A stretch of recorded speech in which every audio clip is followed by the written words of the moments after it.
अस्सलाम वालेकुम। आज हम बनाएंगे आलू से एक बहुत ही मज़ेदार और झटपट बनने वाली रेसिपी। आलू तो आपको पता है बच्चे बड़े सभी बहुत शौक से खाते हैं, तो चले फिर बनाना शुरू करते हैं। इसके लिए मैंने आधा किलो आलू। आलूओं को हम छील लेंगे। तो ये आलू हैं नए वाले। आजकल मार्केट में दो तरह के आलू आ रहे हैं, एक पुराने वाले और एक नए वाले। तो पहचान इसकी क्या होती है कि नए आलू जो थे उसका छिलका जो है वो इस तरह से थोड़ा रेड होता है और पतला सा होता है। जो पुराने आलू होते हैं उसका छिलका थोड़ा मोटा होता है और उसका कलर ऐसा नहीं होता। अब ये आलू जो हैं इनका फ़ायदा ये होता है, नए आलू का ये बहुत जल्दी कुक हो जाते हैं, इनको टाइम ज़्यादा नहीं लगता। इसलिए मैंने इस रेसिपी में आलू बॉईल नहीं किए। तो आलूओं को बग़ैर बॉईल किए हम जल्दी से बना लेंगे। तो ये देखें, मैंने तीनों आलू जो हैं वो छील लिए हैं। अब इसकी कटिंग करेंगे। तो कटिंग इसकी बहुत इंपॉर्टेंट है। तो एक आलू लेना है और एक आलू को इस तरह से इसके 3 हिस्से करने हैं। 2 नहीं करने, 3 करने हैं, क्योंकि हमने क्यूब्स में काटना है। तो छोटे छोटे क्यूब्स होंगे, बहुत छोटे नहीं, बस आप ये समझ लें मीडियम साइज़ के। और उसके बाद एक पीस के भी आगे 3 हिस्से कर लेने हैं। अब इसको हम बनाएंगे क्यूब्स में। तो ये देखें, इतने साइज़ के क्यूब्स होने चाहिए। मैं बहुत बड़े साइज़ के क्यूब्स नहीं बना रही, ये देखें इतने साइज़ के। इस तरह से सारे आलू हम काट लेंगे। छोटे क्यूब बनाने का मकसद ये है कि इससे आलू जो हैं वो जल्दी गल जाएंगे जब हम इसकी कुकिंग करेंगे। अगर आपने ज़्यादा बड़े साइज़ के काटने हैं तो उसके लिए ज़रूरी है आप पहले आलूओं को बॉईल कर लें। वैसे तो ये रेसिपी जो मैं बना रही हूँ आप बॉईल करके बना सकते हैं, उससे और जल्दी बन जाएगी। लेकिन ये नए आलू हैं, ये वैसे ही जल्दी कुक हो जाते हैं, इसलिए मैंने बॉईल नहीं किए। तो ये मैंने सारे आलू जो हैं वो क्यूब्स में काट लिए, मीडियम साइज़ के क्यूब्स मैंने बना लिए हैं।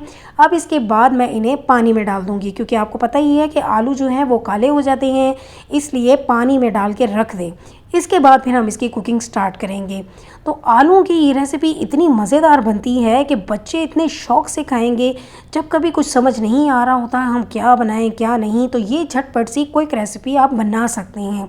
तो ये सारे आलू मैंने पानी में डाल दिए हैं। तो अब हम इसकी कुकिंग स्टार्ट करते हैं। पहले ये देख लें, ये देखें सब एक साइज़ के छोटे छोटे आलू हैं, बहुत बड़े भी नहीं हैं और बहुत छोटे भी नहीं हैं, मीडियम साइज़ के हैं। तो अब पैन में हम ऑयल डालेंगे। इसके लिए ऑयल भी बहुत ज़्यादा नहीं डालना, तो चौथाई कप से भी थोड़ा सा कम ऑयल मैंने डाला है। अब हम इसमें डाल देंगे 1 बड़ा चम्मच ज़ीरे का। तो क्योंकि हम बना रहे हैं ज़ीरा आलू, इसीलिए इसमें ज़ीरा थोड़ा ज़्यादा ही डालना है। 1 बड़ा चम्मच मैंने डाला है। जब ज़ीरा हल्का सा फ्राई हो जाए उसके बाद इसमें 3 से 4 हरी मिर्चें काट के डाल देनी है। हरी मिर्चों को भी ज़ीरे के साथ ही फ्राई कर लेना है। हरी मिर्चों का अपना एक फ्लेवर होता है, जब हम ऑयल के में फ्राई करते हैं तो वो ऑयल में आ जाता है उसका फ्लेवर, और वो बहुत ही मज़े का लगता है। तो हल्का सा फ्राई करने के बाद इसमें हम डायरेक्ट आलू डाल देंगे। ना तो हम इसमें प्याज डालेंगे ना टमाटर डालेंगे, उनके बगैर ही ये बहुत मज़ेदार सी रेसिपी बन जाएगी। अब हम आलूओं को करेंगे फ्राई। तो आलूओं को आपने 3 से 4 मिनट तक फ्राई करना है, उससे पहले इसमें मज़ीद चीज़ें ऐड नहीं करनी। तो ये देखें 3 से 4 मिनट तक मैंने फ्राई किया है। हरी मिर्चों के कलर से और आलूओं के कलर से आपको अंदाज़ा हो जाएगा कि मैंने 3-4 मिनट फ्राई किया है। और ये देखें आलूओं का हल्का हल्का कलर चेंज हो गया है, क्योंकि इसमें एक लेस होती है, जब हम फ्राई करते हैं तो वो ख़त्म हो जाती है, इसलिए फ्राई करना ज़रूरी है। इसके बाद इसमें मसाले डालने हैं। तो मैंने नमक डाला है, पिसी हुई लाल मिर्च है, धनिया पाउडर और ज़ीरा पाउडर, थोड़ी सी हल्दी भी डाल दी है और 1 से 2 चम्मच पानी डाल के अब हम मसालों के साथ आलूओं की भुनाई कर देंगे। अगर तो आप उबले हुए आलू ले रहे हैं तो आपको ज़्यादा पानी डालने की ज़रूरत नहीं होगी।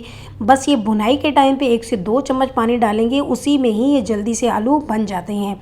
लेकिन मैंने चूँकि उबले हुए नहीं लिए, मैंने कच्चे आलू लिए हैं, इसलिए मैं चौथाई कप इसमें पानी डाल रही हूँ। पहले मसालों को भून लिया था, उसके बाद मैंने इसमें चौथाई कप पानी डाल दिया है।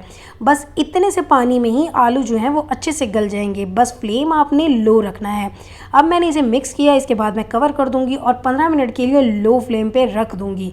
15 मिनट में ही आलू बहुत अच्छे से गल जाएंगे। तो ये देखिए पानी सारा ड्राई हो गया 15 मिनट के बाद, और आलू बहुत अच्छे से गल गए और जितना भी मसाला था वो सारा आलूओं पे लग गया है। तो हमें इसी तरह ही ये रेसिपी बनानी थी। ये रेसिपी ड्राई होती है, तो पहले चेक कर लेते हैं आलू गल गए हैं कि नहीं। तो ये देखें आलू अच्छी तरह से गल चुके हैं। जब आलू गल जाएंगे तो ये रेसिपी रेडी हो जाती है। अब यहाँ पे मैं आपको बताऊँ, आप 2 तरह से इसे बना सकते हैं। एक तो इसी तरह ड्राई सर्व कर सकते हैं, लेकिन अगर आपको ग्रेवी बनानी हो तो इसमें थोड़ा सा पानी और डाल दें और उसे दोबारा से 5 से 7 मिनट पका लें और फिर उसके बाद हरा धनिया और हरी मिर्चें डाल के सर्व कर दें, तो वो थोड़ी सी ग्रेवी वाली हो जाएगी। लेकिन मैं बना रही हूँ ज़ीरा आलू और ये मैं ड्राई वाले बना रही हूँ, इसलिए मैं पानी नहीं डाल रही। अब इसी तरह मैं इसे सर्व करूँगी, इसलिए मैंने हरा धनिया डाल दिया और मैंने थोड़ी सी हरी मिर्चें यहाँ भी डाल दी हैं। अब इसके बाद बिल्कुल एंड में एक और चीज़ डाल देंगे जिससे ये हो जाएंगे और ज़्यादा मज़ेदार। तो मैं डाल दूँगी यहाँ पे आधा नींबू। तो ये ऑप्शनल है, अगर आप डालना चाहें तो डाल दें, अदरवाइज़ आप स्किप कर दें। लेकिन अगर डालेंगे तो इससे ज़रा खट्टा फ्लेवर आ जाएगा, जिससे ये और मज़ेदार बन जाएंगे। तो ये रेसिपी आपने ज़रूर ट्राई करनी है और अगर रेसिपी अच्छी लगे तो अपने फ्रेंड्स और फैमिली में शेयर कर दीजिएगा। और अगर अभी तक आपने मेरे चैनल को सब्सक्राइब नहीं किया तो वो भी कर दीजिएगा। तो ये देखें, है ना मज़ेदार से बहुत ही मज़े के ज़ीरा आलू। तो इसके साथ ही हम फिर मिलेंगे एक और नई मज़ेदार रेसिपी में। अल्लाह हाफिज़।